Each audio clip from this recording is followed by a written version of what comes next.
We are back. Have you missed us? Because we missed you. We're back with a brand new episode of Yankee Chatter. That's right, Brad. Unfortunately, it's been well over a month since we have posted a brand new episode. And so for those of you out there that are sticking around, we appreciate you waiting on us. And we've had some life events here and there go on, but we're back. We're back, and even better news, since we last talked to you, the Yankees have climbed up to first place. More players have got injured, but also more players have come back. So all in all, a lot of movement, but it's been nothing but positive since we've seen you last.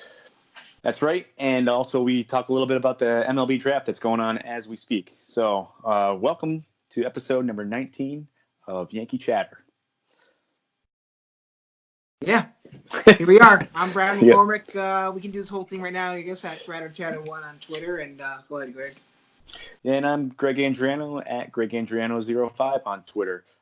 Before we dive into everything, I also want to point out that on May 11th this past month, this whole thing that we've been doing a year ago started with the website originally called Pinstripe Chronicle. And so I can't believe it's been a year. A lot's happened, and we've grown in so many ways, and now we're doing these video podcasts. So it's been really exciting, and I hope you guys stick with us a little bit more and see where this goes in the future. So can't go any further down, so we're only going up. That's right. Got to go somewhere. So thanks, Brad, for doing this with me, and it's been a blast. It has been fun. It has been a lot of fun. Right. So why don't you take us into our first story? That's right. So first place, woohoo! As of today, and it's not looking too hot right now in the game, but going into today's game, the Yankees are 38 and 20 with a 2.5 game lead over the Tampa Bay Rays and the 8.5 game lead over the Boston Red Sox. They're currently losing 4-2 to the Jays, and Brad, just to update you, they called LeMahieu out, so double play. Okay. All right. Well, that sucks. Yeah. But they so now, how did the Yankees get here, Brad? Because last I looked, they had half their 40-man roster on the injured list, including some big-name players such as Aaron Judge, Giancarlo Stanton, Luis Severino, Didi Gregorius, and Dellin Betances, and I can probably go on and on for the next 20 minutes. And we'll even throw Aaron Hicks into that because he missed 40-something games of the start of the season. So how do we get here? What do you think is so impressive about this team? Yeah, well, what's impressive is that the Yankees have more payroll on their IL. Sorry. This is why I hate why it's called IL now, because they confuse the NFL's IR.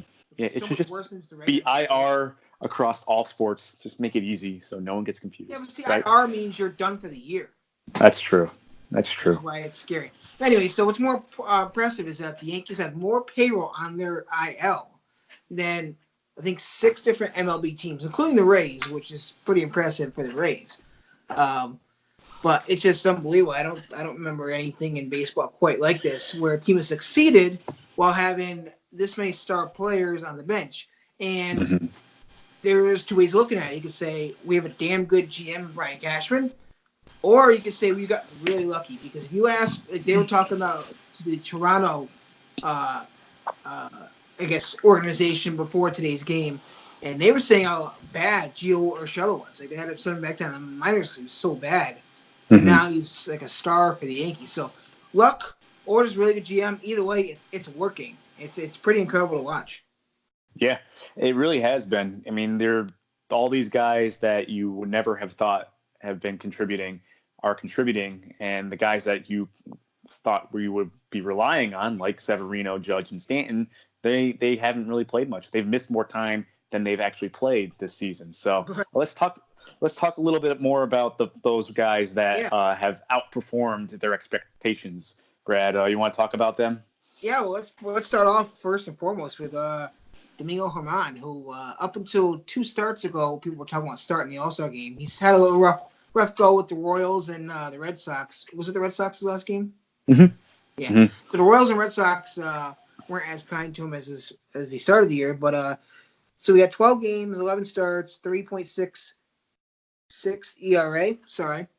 60 innings pitched, 63 strikeouts, and he's actually, if you watch him pitch, he looks like Severino, kind of carries himself like Severino. He stepped into Severino's spot, like almost like the double in a Broadway play. If the star gets sick or injured, they throw in the second one. I believe my wife would call that an understudy. Understudy. Hey, okay. That just reminds me of the Seinfeld episode with Bette Midler, Bette Midler gets hurt. Because Kramer slides into home plate and knocks her over or something like that. Yeah, so then the other girl who can't stop crying. It's a good one. Yeah, Seinfeld. You can't talk about anything in New York, especially the Yankees or Mets, without talking about Seinfeld. Absolutely. Yeah, let's go to Gio Urshela. We all knew that he was all glove when he got here. It makes that Yankee infield really, really good defensively. But batting-wise, 329 average, 3 home runs, 23 RBIs, and the countless hits. That is the biggest part of Gio Urshela, if you ask me. And it always seems like he has 2 strikes on him in every count, but he works the count and he gets hit regardless. Well, the key with him, Brad, is that he doesn't try to do too much, unlike some of the other guys in the Yankee lineup and even some of these injured guys. He stays within himself, and that's kind of been something that you and I have talked about a lot in the past, is that they need to change their approach when they have 2 strikes. And Gio Urshela knows that he's not a power hitter, so he just goes up there and he puts the ball in play and tries to hit it hard somewhere, and it's been paying off for him. And it works. And it really works. It has been. Who would have thought? Yeah. Speaking of other people, who else you got on this list? So we got Cameron Maybin, who just, when we first got him, it seemed like every time he turned the game on, he was on base somehow. He's kind of cooled off a little bit lately, but he's got 267 average, home run, 7 RBIs, and he's just a pro. He knows what he's doing. He's been around the league for so long. He's a good guy. You want to stabilize all the young guys in that lineup. Yeah. It's hard to not like him. He's just a good guy. You hope that there's room for him whenever it comes back, but I don't know. I don't know about that. Yeah, it's going to be interesting. Definitely. And then you got the one that everyone's talking about right now, and that's Clint Frazier, who batting-wise is doing pretty good, 272 with 10 home runs. That stands out. He's got a home run tonight, so actually 11 now. 11 home runs. His problem is just the fielding, and I don't really know what happened, because when he came over from, I believe in the Cleveland organization, what is he, a center fielder? Yeah, and he was very highly touted for all around for hitting and defense, from what I remember. What happened to him, and you could trace this back to the concussion symptoms, because remember, he got that concussion falling backwards into the wall. I mean, not every play that he screwed up this year is him going to the wall, but you think that might still be kind of in his mind. I don't know. I think it would be. It's possible. I mean, you would think that maybe the concussions and being out there, he's trying to. I think he's also just trying to overcompensate. He's trying to do way too much. He's trying to make the spectacular play, and he's not playing his game in the field. At the plate, he's been doing well, and we've all seen that. But yeah, I think he's just trying to do way too much. And I think you can tell when he loses confidence, because after that ball went through his legs in Boston in that inning, the dive that he made, he probably wouldn't have dove on at any other time, but I think he tried to compensate, like you said. And then the play where he didn't call LeMahieu off and LeMahieu had to make an awkward catch, I think that was just him not being confident enough to call off a guy like DJ LeMahieu. So I think it just kind of like snowballs for him. And it's not a good quality you want, but I can understand it. He's still so young when you forget that. He's got he's always had that kind of weird, different kind of attitude that I like, but a lot of people don't like. Yeah, he's very different from a lot of the other young Yankee players. He's very outspoken and he's very emotional and he feeds off those emotions. And when something doesn't go his way, it's kind of like that 12-year-old kid who strikes out. He kind of goes in the corner and pouts, just like the other night when he had the poor game. He didn't speak to the media, but we could talk about that later because that's a whole different conversation. But no, he's still overperformed to people's expectations this season. And a lot of people didn't know what to expect from him coming off the DL last year from the concussions. A lot of people wrote him off saying he wasn't even going to contribute at all this year. And here he is. He's been pretty much one of the starting outfielders since Judge and Stanton went down. For first place New York Yankee team. Yep. I mean, I'm sorry. You have to be pretty good if you're starting for the New York Yankees that are in first place right now. And on top of that, he's one of the main reasons why they're in first place, because he's been hitting so well, because he's been producing runs. Those are big shoes to fill without Stanton and Judge out there. And I think Frazier's done an admirable job, and we can talk about this later. But he might have also increased his trade value significantly. But we'll get to that later. Which is what not sadly, but that's something you do have to think about as the season goes on. You get these regulars back, you start looking at more of a trade value than the team. You know what I mean? You kind of understand what I'm saying? Because a guy like Maben, you're gonna. I'm sorry, I'm watching the game and Luke Voigt's been bobbling the ball around the last couple of plays. It's ridiculous. It hasn't hurt anything, but it's just all over the place. But when Maben? Yeah, Maben. So when these regulars come back, Maben's not going to want to go down triple A, because he's obviously proved that he can still play on the MLB level. Right. So, and if I were Cashman, I would look to maybe try and deal him somewhere and get something for him, or find a way to keep him on the MLB roster. It's going to be hard because Frazier's been hitting so well, but one of the things that everybody's kind of on Frazier's case right now is the fact that after the Boston game, he didn't speak to the media, and everyone was calling him out for that in the media. And I went on Twitter the next day. Unfortunately, I didn't watch the game. I didn't get to see it, but I heard about that really bad inning. Actually, Ryan, I think, pointed it out. And then I heard that he didn't speak to the media afterwards, and everyone's like, well, this is New York, and you got to talk to the media afterwards. And you know what? I'll just say, if it's an issue with his teammates, whatever. I'm sure his teammates will handle it. You got CC and Gardner. They're the unspoken captains of this team. I'm sure they've already discussed it with him. I think it's ridiculous to harp on it. And whatever. You said something that struck a chord with me the other day, and I really liked it. And I want you, if you can remember what you said, I want you to try and repeat it, Brad, because I think it was really good. Do you remember? Was it about the writers not getting the quote? I said. Yeah, that one. I said, yeah. I said everyone's mad about Frazier because he's not being the good guy. No, it's not. It's because the writers want that quote from Frazier saying how the typical line, I need to apologize to my teammates and my family and all my fans because of my performance out there, and they just want that quote for their newspaper article or their Twitter feed. That's all they want, and it's like they like to see guys humbled, I guess you could say. I don't know how to put it, but it's just that's all they want. They want a quote, and it's just ridiculous. I'm so sorry to get that quote. Oh my god. It's like these unwritten rules, oh, you mess up, you have a bad game, you have to tell the media, oh, I acknowledge that I had a bad game, and all is forgiven. No, that's not how it is. Clearly he knows he had a bad game. Clearly he knows that he messed up and possibly cost the Yankees the game. So right. So what? To me, do you want a guy in the outfield who is scared to make a mistake because he knows he's going to have to fess up to the media afterwards, or do you want him to just go out there and play? If he messes up, okay, I'll get him next play, I'll get him next game. I'd rather have the second of those options. Exactly. So, like I said, if the teammates have an issue, they're the ones that can address it. And as far as the media is concerned, that should be the last thing on his mind, is appeasing the media. He needs to worry about himself and his team. Those are the two most important things right now. Well, I know they definitely didn't talk. If they talked to him, it didn't really go well because they just Clint Frazier said to the media today that he's not ashamed of not talking to the media. He doesn't owe anyone an explanation, which I'm sorry, I agree with him. Well, maybe that's something that they talked about in-house, and maybe I mean, I know the Yankees have this big tradition of talking to the media, and that's kind of how these players are brought up.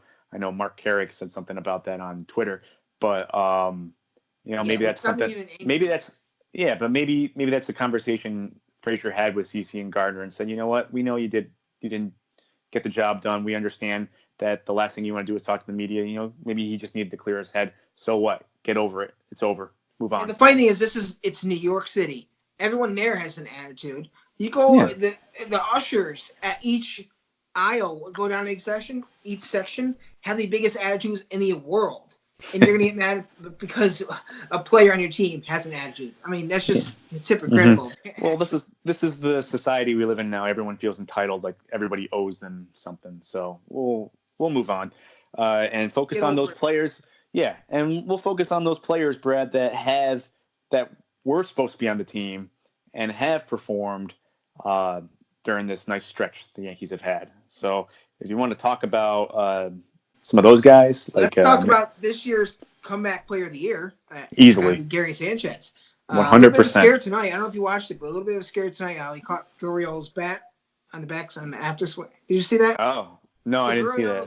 Gurriel swung and missed for strike 3, and on the follow through came out and hit Sanchez in the elbow, and he was clearly in a lot of pain, great deal of pain. Wow. He said he luckily dodged the bullet, and he's yeah. But, well, knock on wood. He's just been so huge for a lineup that has missed so many big guns. You can't say enough. And then his defense, you could tell he's worked very hard on the defense. For all you morons out there on Twitter that still want to rag on his defense, what do you want? Like, what other catcher in the game has his power and his Pudge Rodriguez behind the plate? It just doesn't happen. There's no. Did you see the pickoff throw he had the other night against Boston? Did you see it? 9 miles an hour throw, a strike on second base. Rifle. Yeah. And the fact that it was Nunez made it that much sweeter. But if he has a pass ball today, watch out because they're all out with the pitchforks and. You know what? Pass balls happen to every catcher. You're not going to stop everything. Sanchez has improved infinitely on defense this year, and he's slimmed down, and he's a completely different player compared to last year because he's actually healthy. He looks a lot more like the player. Should be lucky that we have him on our team. Because there's every other team in the league would want him right now. Exactly. The only other catcher that's noteworthy right now is Real Muto, who everyone wanted to trade Sanchez for, and Sanchez is playing better than he is. Yeah. But think about what other catchers do you really hear about that it's so great that they get talked about at the plate and on defense. I mean, Molina's older now. Posey he's no. And those are the two guys. And what's his face from the Royals is out. Salvador Perez. He's injured. Salvador Perez, who's been on the All-Star team, like starter every year because there's just not much competition at catcher. He's out for the season. So. So let's move on to the guy who came in third place last year in Rookie of the Year voting, but is doing the best out of all three of them this year. That's Gleyber Torres. Yep. He has proved that there will not be a sophomore slump. He's coming into this game. He was batting .293 with 14 home runs and 32 RBIs. And believe it or not, Brad, 10 of those home runs came against the Baltimore Orioles. But that's because the Yankees have also played the Orioles more than any other team this season. Listen, I mean, play who you play. You play who's your schedule. Yeah, home run's a home run. I mean, I find it surprising that tonight is their 58th or 59th game of the year, and this is the first time they're playing the Blue Jays all season. And I was talking to someone about this the other day. The scheduling this year has been very, very odd. Because they're done playing with the Royals for the year. Well, except for that. I don't think they play Baltimore again until like August. Yep. And I know they play the Rays a ton between now and July. And they don't play them again until September, I think. It's such an odd schedule. I don't get it. How is this the first time we're playing the Blue Jays? A division rival. And I think someone just hit a home run. Aaron Hicks just hit a home run. 4-3 now? Solo home run. Yep, 4-3. He's due. He was due. We'll talk about him later. So let's go to the other guy that's really coming through, and that's Luke Voit over at first base. Yep, he's been a steady producer all year, and I don't want to steal your lines here, Brad, but he's played in almost every single game. He's shown to be somewhat streaky. He'll either be really cold or incredibly hot. And the crazy part is even when he is cold, he's still producing. He's still getting on base somehow. He's still getting sac flies and driving in runs. So he's been a very productive player for this team. And luckily, he's been able to stay healthy. And even with Greg Bird disappearing off the face of the earth, he's been able to pick up the slack and carry the load at first base. Even with the shaky fielding, he's still proved that you can rely on him for a productive bat. Yeah, it's weird because, like you said, even when he's not hitting, is though he's always involved in something in the game that helps the Yankees. He's Mm-hmm. got that like intangible feel to it. Mm-hmm. He's another guy that I don't understand what his ex team was thinking. I mean, the Cardinals traded him for Chase and Shreve. I mean, they're just basically giving him away. They didn't think he could play in the major leagues, and here he is. He's a huge fan favorite, and he's coming to play. I love his attitude. He looks like a Yankee. Yep. There's not much more you can say. He's just. I'm glad he's there. You can forget Greg Bird's not going to be here this year, if not ever. Logan Morrison, I don't even know why he's still in the organization. I think they're hanging on to him until Bird comes back, and I think they'll stash Bird in AAA. Yeah. So if you didn't have Luke Voigt, you'd be. So I mean, Mike Ford's very, very productive in the AAA this year. He's on fire. I think with more at bats at the major league level, he would have been just fine this year. Like if he had the reps that Luke Voigt got in spring training, I think he could have been there. That's just my idea. He's got a good swing. I think his plate approach. He doesn't rush anything. He works the count. No. Basically, he is what we all thought Greg Bird could have been. Right. And I think he's sliding into that. To Chris Davis. So what I really hope for Greg Bird, and we don't have to talk about this much, is that he does come back.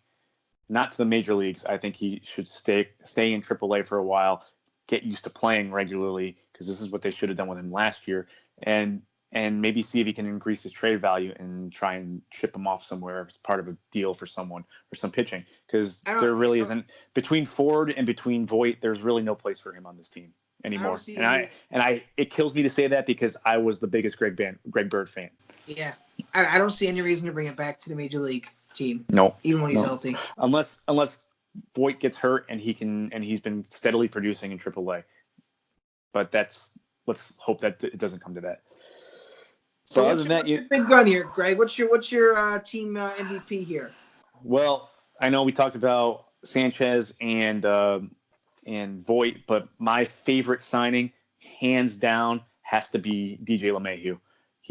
I think he's my unsung hero of this team. He's probably one of my new favorite players just because he goes about his business. He stays within himself. He hits for contact. He gets on base. He plays fantastic defense. He's been driving in runs too. And a lot of people wrote him off when the Yankees signed him because, he played in Coors Field. He had all these inflated numbers. He was never a power hitter. He's always a contact hitter. Always. Even if you look at his numbers in Colorado, he still only hit like 15 home runs max. And he still always hit for average. And that's exactly what he's doing. He has pretty much come as advertised. And a lot of people wrote off the signing of Machado in a negative way once the Yankees signed LeMahieu. And I honestly think this has been one of the best things they could have done because you're not signing a player that's like all the other players on their team. You're not signing another Judge, Stanton, or Hicks or Sanchez, the guy that's always going to be trying to put the ball in the park. You're signing a guy that's trying to get on base, hit for contact, hit for average, something that the Yankees did not have for a very long time.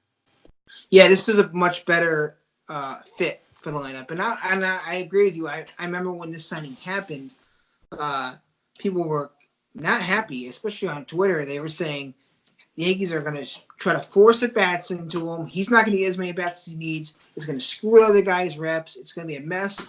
And, I mean, you don't want it to happen the way it did, but it happened. It happened to be they need him every day, and he's going to be probably the everyday third baseman, I'd say, when Didi comes back. If it was up to me, I think that's what's going to happen.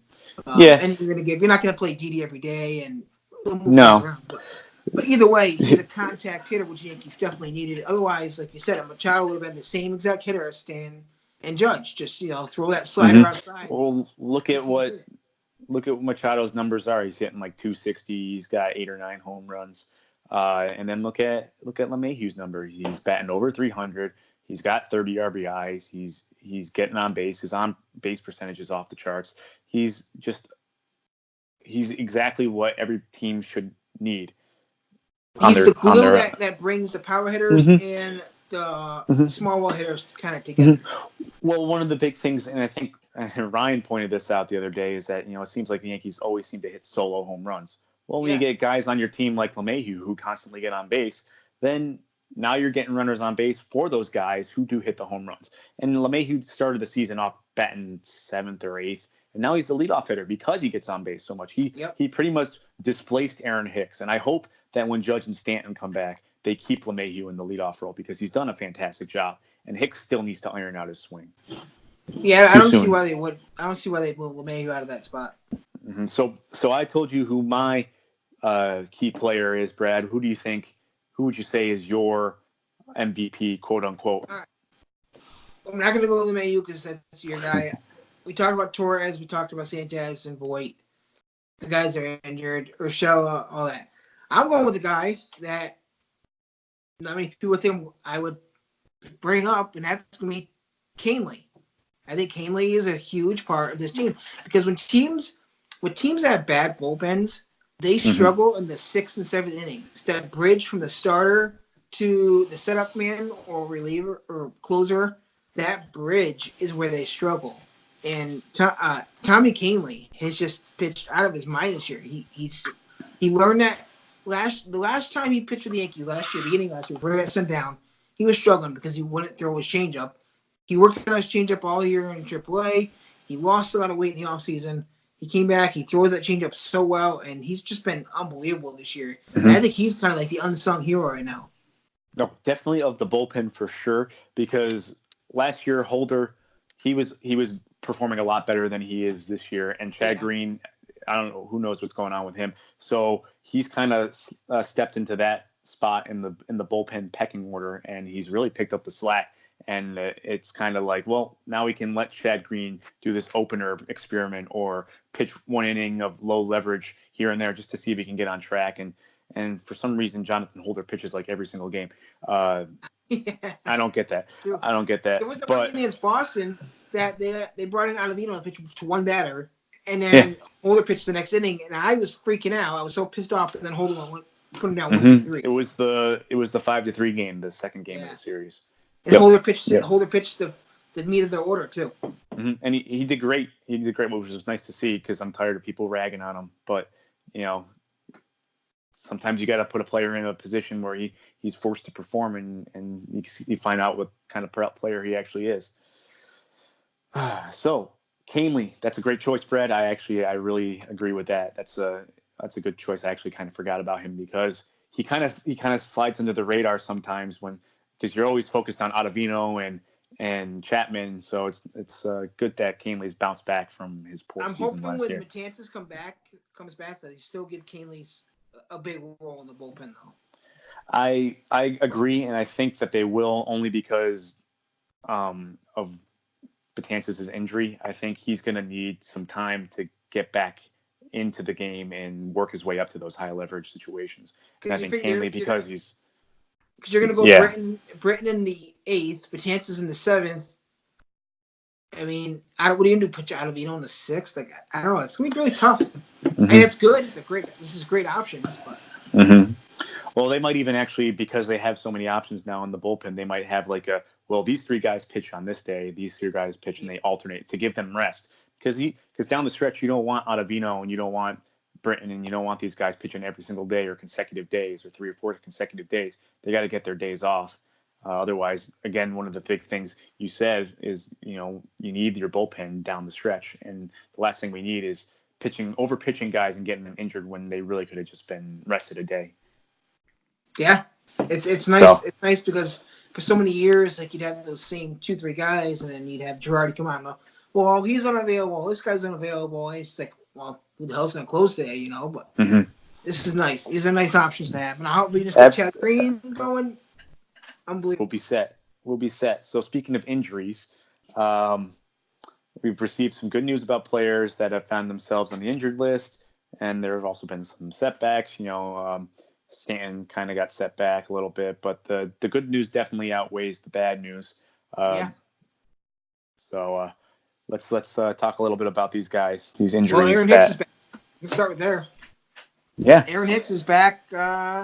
He seems to be just like his old self. He's the same swing, same fielder. He's batting basically third in the lineup every game. Yeah. Bounces around a little bit. Third and fourth. I've noticed But yeah, he's always that guy that works the count, always gets to 3-2. So they need someone like that in their lineup. But I don't agree with him batting that high in the order just yet. But that's a whole different conversation. You want to get blood boiling? You talk about injured players coming back and hitting in the top 4 in the lineup. Well, it doesn't make sense to me. And I know. And do we talk about this? I don't think we talk about this in this episode. I think it's next episode. I think so you guys will all hear my my rant in episode 20. I'll spare you this time. But it's nice to have him back because he does bring a great quality of defense to the outfield. He also works, like I said, he works the count. He always seems to be in a 3-2 count. Always. I don't know what it is. Yeah. So it's good to have him back and give him a few more games, and I think you'll start seeing the Aaron Hicks we were used to seeing last year. All right. Let's go to Big Maple. That's right. They lost Paxton early in May with a knee inflammation. He rejoined the team. It says yesterday because that's when I wrote this. But it was actually last week. He pitched 4 innings against San Diego. He had 7 strikeouts in those 4 innings. He looked fantastic. I thought he should have gone 5 innings, but I get it. They're trying to just ease him back into the rotation because when you bring a player back from injury, you don't want him in a spot where he's you know what I'm getting at, Brad? Yeah, you're right. Paxton should have been like a 7th inning guy. But it would have been nice because his pitch count was right around. They said they were going to give him 75 pitches, and I think he had 65 or 66 when they took him out. Yeah, I was very surprised. I was very surprised when Chad Green was warming up, but then I saw the pitch count. I'm like, oh, all right. Mm-hmm. And I think any other day they let him start the next inning, but because it was his first start back, no need to rush him back into or overdo it. But his next start will be, I think, tomorrow against Toronto in Toronto. So Big Maple in the Big Maple.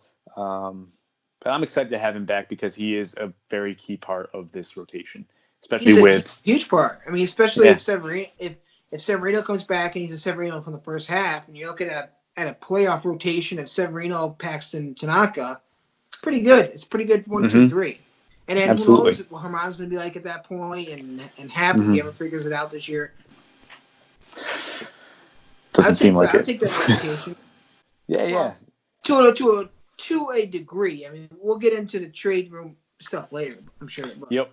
Yeah, because there's some things churning right now. Who else we got coming back, Bradford? Well, one guy that is going to surprise everybody and make everyone very happy is Didi Gregorius, because he is going to be back before Tulowitzki, who was brought in to play short until Didi came back. So, I think thought? Tulo's counting his days. Yeah, right. I think Tulo's counting his days to be released, honestly, because Didi is in the minor leagues. He's at AAA now, right? Yep, and he's actually scheduled to come back on Friday. Last I read, I think that starts the Cleveland series. Which I don't know if that's ahead of schedule or not, but it seems like it is. It is because they said that he wasn't all year, but he's been saying June, but I think Cashman's been saying July, close to the All-Star break. Yeah. So this is fantastic news. I love Didi. He's one of my favorite players on the roster right now. Where are they going to hit him in the lineup on Friday? Oh, they're gonna. Well, you know what? They'll probably bat him in 5th or 6th because where are you gonna put him in the top 4? You got all those other guys that are hitting well right now. And I'm hoping they keep Torres 5th. So yeah, I can see him 6th. Mm-hmm. Which is the smart thing to do because you don't want one of your best lefty hitters being thrown into a high leverage situation right out of the gate. But he's already played a handful of games down in the minor league, so he's getting his swing back. He's getting used to playing every day again, which is probably something they should have done with Hicks and with Sanchez instead of only giving them 2 rehab games and then bringing them back. But it's great to see Didi coming back. It's going to be good for all those Twitter followers when they get all those post game Twitter tweets. All the emojis. Those things. Yep, that's what he's known for. So who else we got coming back, Bradford? The next guy is Stanton. Giancarlo Stanton had a little bit of a setback. He was in AAA, but he had left calf tightness. I heard he got hit with a pitch and BP, and that's what caused it. I could be wrong, but if that's what caused it, it's just really bad luck for Stanton. I mean, you get Well, with BP. I mean, well, because he went on the DL, the IL with a strained shoulder, and then the shoulder was healed, and he's coming back, and then he gets hit by a pitch, which is what I heard too, and now he's missing more time. So, but he did. He did get into a. It was either a simulated game or an extended spring training game today. I think he batted. Yeah, I want to say he batted like 9 times between the 2 games he played. Oh wow! So he's swinging. He's swinging the bat. He's facing pitching. So I don't know when good. The rehab starts. Going to start up again, but probably soon. Hopefully next week. It'd be nice to get him back. And then we mentioned Troy Tulowitzki. What's going on with him? Troy Tulowitzki is just Troy Tulowitzki. He's rehabbing at Tampa from left calf strain. He's still suffering from April 4th, basically the start of the season. He's just a mess.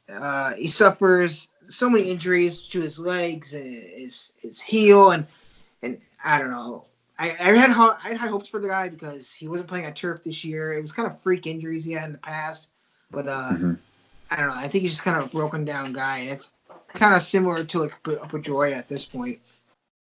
Yeah, pretty much. Not to change the subject, but guess who's in the game for the Yankees to pitch? They're down 4-3. No, Chad Green. Oh, okay. Well, when they put in Chad Green or Luis Sessa, it's kind of like Boone saying, this game could go either way. Yeah. Yep. So that was Tulo. You have down here that Tulo could be back, could be ready soon. So I haven't heard that. So I read if you go on Yankees.com, they have injury updates in the roster section, and they said that he's been working out and swinging, and he's actually begging because he wants to stay a Yankee, obviously, and he knows that and he knows that once Didi comes back, he's not playing shortstop, and Gleyber Torres has pretty much proved that he can handle shortstop if Didi was to miss any time. So he's actually begging to play other positions just so he can get playing time. It's a long shot. Everywhere. They are crowded everywhere, and I gotta be honest, I don't see that happening. So sorry, Tulo, but I think your days are numbered as a Yankee. It's sad because I really, really, really wanted Tulo to work out. It would have been nice to. I've always been a fan of him, and just him coming back to being a Yankee for what's going to hope to be a championship season would have been perfect for him. But it just doesn't seem like it's in the stars. No, it does not. And I was hoping that he would at least play well enough to get traded somewhere where he could get regular playing time once he was healthy. But that doesn't seem like it's going to happen either. Who else is coming back? Who else do we have updates on? We got a lot here. Judge is throwing and swinging the bat. Which is great news. I don't think they're going to rush him back very fast. And they shouldn't. I still think we're kind of a ways away from Judge, but progress. At least he's doing something now instead of being a cheerleader on the bench. Him, Betances, and Bird were sent to Tampa to resume their rehab. So that's a good sign because no one knew what you were going to get from Judge or when he was going to be back. So that's good news. Dylan Betances, he's been throwing bullpens here and there, and he's been stretching himself out. So it'd be nice to see him to start get some rehab action soon. We mentioned Greg Bird, everybody's favorite first baseman. He's out of the walking boot. He's been walking on the treadmill, but like we said, I don't think you're going to see him in pinstripes the rest of the season unless it's absolutely necessary. It's not happening. No. Not happening. No. And then something I read earlier today, Luis Severino. He made 50 throws from 60 feet yesterday and told reporters that he thinks he'll be back after the All-Star break. So that's fantastic. I've been saying since freaking March that it's going to be the All-Star break. And if that happens and he can go full throttle from the All-Star break to October instead of getting tired like last year, I think that's huge. That's big because look at what Domingo Germán has done, and he's starting to kind of fizzle out a little bit. So it'd be nice to have Severino come back and slide into Germán and take over what's rightfully his and be the pitcher that we need down the stretch instead of in the first half. So I'm excited to see him come back. But let's do a little rapid fire here, quick, Bradford. I like Brett. Yeah. So with all these players poised to return in June this month, which player do you look forward to having back the most? I think we kind of already answered this, but go ahead and throw a name out there. I'm going with Judge. Judge? I know that's not what you. I don't know. You probably don't think. I think you're probably gonna say what, Didi? Yeah, I'm saying Judge just because he is the middle of the lineup. He changes the complexion of the whole thing. I'll show you what my notes say. Aside from Judge. See, you know where we're going with this. You go Didi, I go Judge. Yep. I think it's fair. But Didi, he's the lefty bat they desperately need. No thanks to Bird. He fortifies an already solid infield defense, and I want those post game tweets, Brad. I want them. I just want a good right fielder. So. Well, can't be asking for too much. Next question: with the return of the regular players, that means someone has to be demoted, released, or etc. Which player will it be? Will it be sad to no longer see with the team? Man, depending on what they do, I really don't want Maben to get let go. But I don't. If they're going to keep Frazier and Stanton and Judge, I don't see room for Maben. And I think Estrada is going to go down to the minors. I love Estrada, and I'm not exactly sad to see him go because I don't think it's his time yet. But I can't say enough for what he's done for the Yankees as well. Morales is going to go. I really don't care about Morales. Yeah. No. Well, once Didi comes back, I think that's who's going to go. Just that's what I've been seeing online. But the one that's going to make me sad, and you mentioned the two players that I have on my list, Estrada and Maben. I think. Maben is better than Tauchman, and it's like I said earlier, it's hard not to like Maben. But my first choice was Estrada. He's pretty much what we hoped we were going to get from Tyler Wade. Yeah, he's just a better version. He's a Wade that can hit. Pretty much. So that's mine there. And then leading into the next question, when Didi returns, what will happen to the infield? Yeah, I mean we kind of talked about this. I'm going to say LeMahieu. LeMahieu goes to third. Didi gets short, Torres at second, and Voit at first, and then you're going to have Urshela getting his reps at third, and you're going to have LeMahieu the first to get Voit some days off, for second for Torres. It's going to be a very good, I'm going to say healthy, that's how I'm going to phrase it, healthy way of running the infield set. No one gets too burnt out. I agree. Actually, that's kind of what I had. I think Urshela is going to slide into a utility role, and LeMahieu will become the everyday third baseman, and then like you said, a shuffle, kind of a rotation, if you will, to get these guys at bats and to get them breaks. When Stanton returns, what will happen with the outfield? I don't think anything really happens.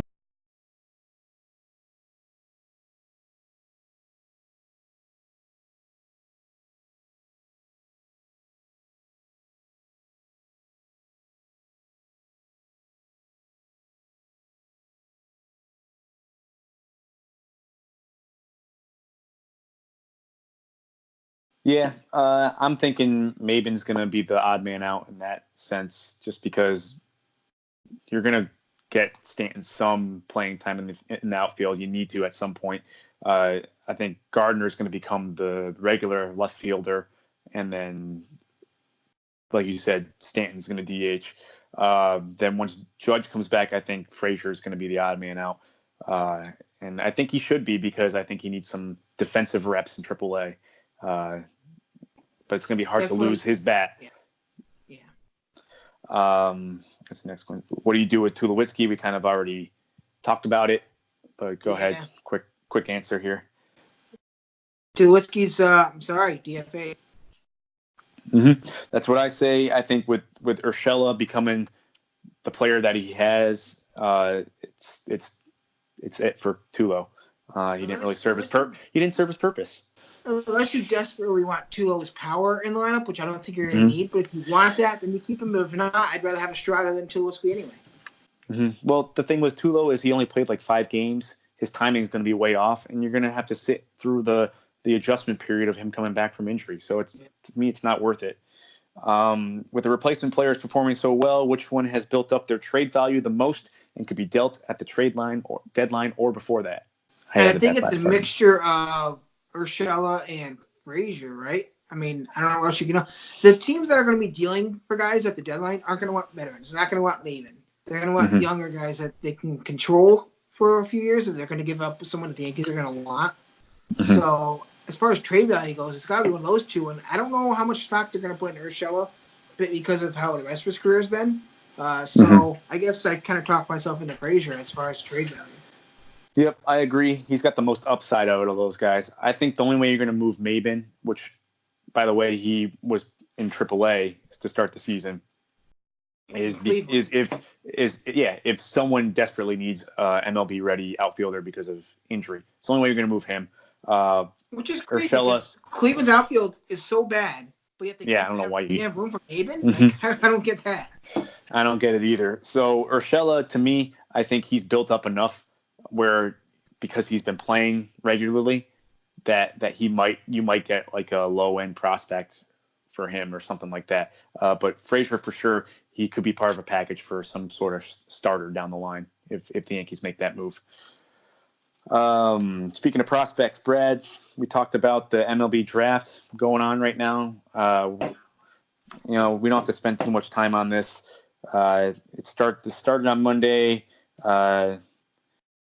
Takes place in New York City. Lasts about 40 rounds. 40 rounds. That's crazy. However, most important picks usually come. Yeah, that's ridiculous. And the most important rounds are usually the first two rounds because those are the guys you might end up seeing the most soon. Later, yeah. So so it doesn't mean that anyone picked after those rounds isn't going to make it to the MLB. It just means that the MLB hypes those players more. So you want to talk about like what MLB has been trying to do with the draft the last couple of years? Because I know compared to the NFL and the NHL and NBA, it doesn't quite match up. No, it doesn't. I mean, they have the draft on the MLB Network instead of like a big network like ESPN. They're trying to make it so that people watch it. The thing about baseball is kind of like the NHL, where people don't pay attention to the draft because once the guys are drafted, they just go away. You don't know where they're going. Who knows when you're going to see them next? So it's very hard to get normal people involved or engaged in the draft. But they're trying. They really are trying. They've been promoting this thing for a long time now, and I guess they're going to try to have it big. Where was it this year? Was it Nashville? No, I think it was in New York City. Yeah. Okay. I was watching it. NFL did Nashville for some reason, but no, I was watching it the other last night.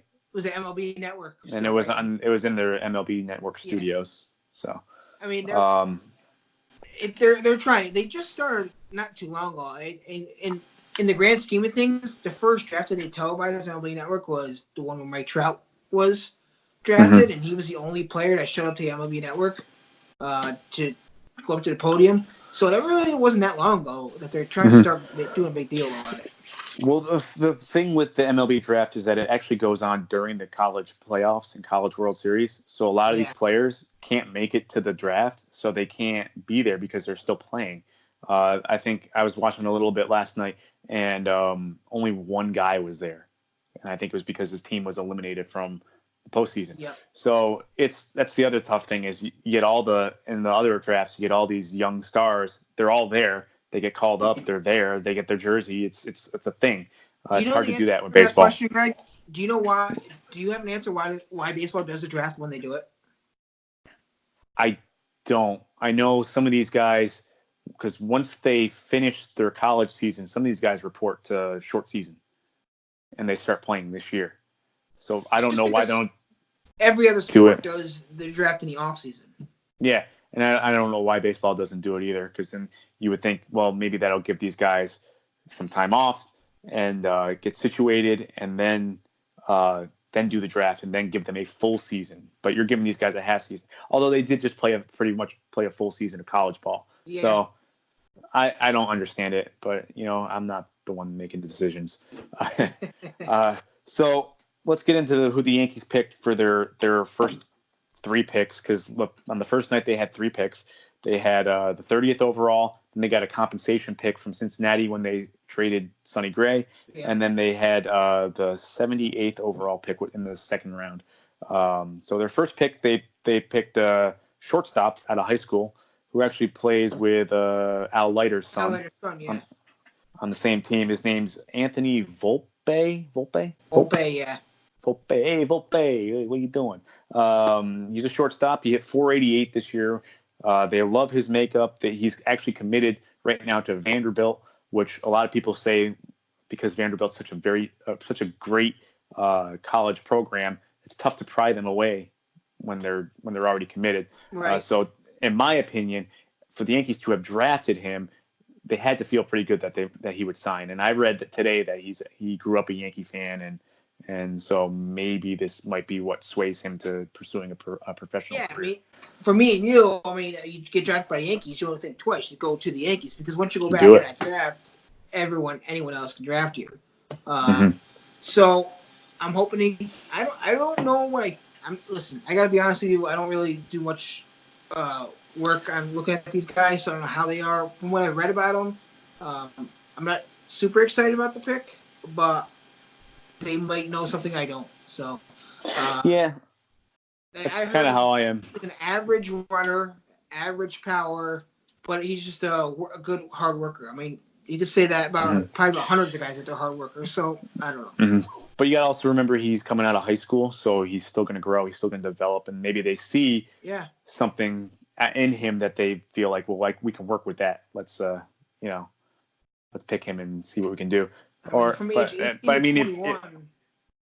ages 18 to 21 is what they say when a player really develops into what he's going to be. So you just don't know what you're going to get after high school. So maybe his high ceiling is what they drafted.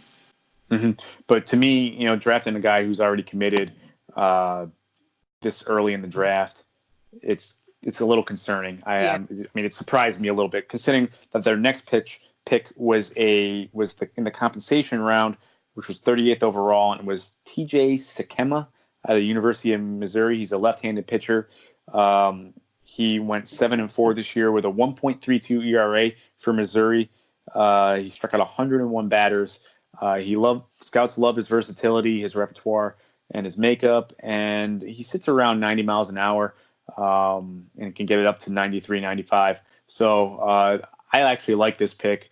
I was listening to the broadcast when they drafted him, and they were saying that they could move him to the bullpen. He could become a lefty specialist in the vein of like a Chris Britton or Zach Britton, not Chris. Zach. I don't know. Are you drafting a lefty specialist that early though? Like I don't know. No, which means that they're probably going to give him a chance to start. Let's hope. I mean, he kind of sounds like a Jordan Montgomery. Yeah, and I'm okay with that. I like Jordan Montgomery, and like we always say, you can never have too much pitching. Yeah, we never even talked about him, but Jordan Montgomery is supposed to be back later this year too. So that's right. You don't hear much. You don't hear much about him. But probably long relief. Maybe that dispels Sessa. And then the second round pick, 67th overall. I said 76. It was 67th overall. Is a second baseman, Josh Smith out of LSU. He's listed as a shortstop. I was looking at his stats today, but they drafted him as a second baseman. So you want to go down the list here? I've kind of been hogging the draft. Thanks for letting me talk a little bit here. So he's a 5'11" infielder. He's drawn reviews for his makeup and leadership abilities, which is always high on the Yankees totem pole of what they want players to have. That's one of the things that impressed him a lot about Judge, actually. He's a left-handing hitter. He has a high floor and can move up the ranks quickly. Baseball America ranked him 66 on their top 500 list, and MLB Pipeline has him at 76. So they will sound like big numbers, but when you think about how many players are in all these 30-something organizations, those numbers are actually pretty good. They're pretty high. I mean, if you think about it, we said that the draft is 40 rounds. So right. How many players is it? 30. What is it? 30 teams. That's what 1,200 players. Yeah. So if you're number 76 overall, you're pretty good. In 2019, he had 63 games and he hit 346 with 9 home runs and 41 RBIs. So I don't know. The RBIs are low, which is surprising for that many home runs, but You got to keep into account who else is on his team, who else is getting on base. So I like the second and third picks for the Yankees. I agree. I'm with you there. They did rounds 3 through 10 today, and we don't really have to go through that because this episode has gotten really long. And lots to talk about. But we kind of talked about it. So how do you feel about the draft so far? Because I think it's important that they pick up these shortstop and second baseman type, because those are the ones that teams want to trade for at deadlines, because the Yankees have a very young team. Odds are a lot of these guys aren't going to be on the major league team for a while. If they are, there's not going to be any room for them. So you got to trade them. And what I like is you draft these middle infielders. They're usually the most athletic players out there, so they can be shifted up to other positions, and especially the outfield. But it's been interesting so far. We didn't talk about picks for our third round to the 10th round, but I was looking at them, and of those picks, 2 of them were position players. All the rest were pitchers, mostly left-handed pitchers. So it's interesting that they're stocking up on pitching. But, as we always say, can never have too much pitching. That's right. So tie a bow on this, baby. Let's do it, Brad. That kind of wraps up episode number 19. Thanks for holding out for this episode. I know it's been a while. Subscribe to our YouTube channel. We're out there. Just search Yankee Chatter. You want to talk about the social networks? Hey, it's me. I'm Yankee Chatter. Just look for. It sounds like one of those commercials for what's that dating app? I don't know. What, like the most famous dating app out there? Or yeah, I don't know. But it's like, I'm out here. Find me. Oh, is it like Match or something? Probably Match.com. Yeah.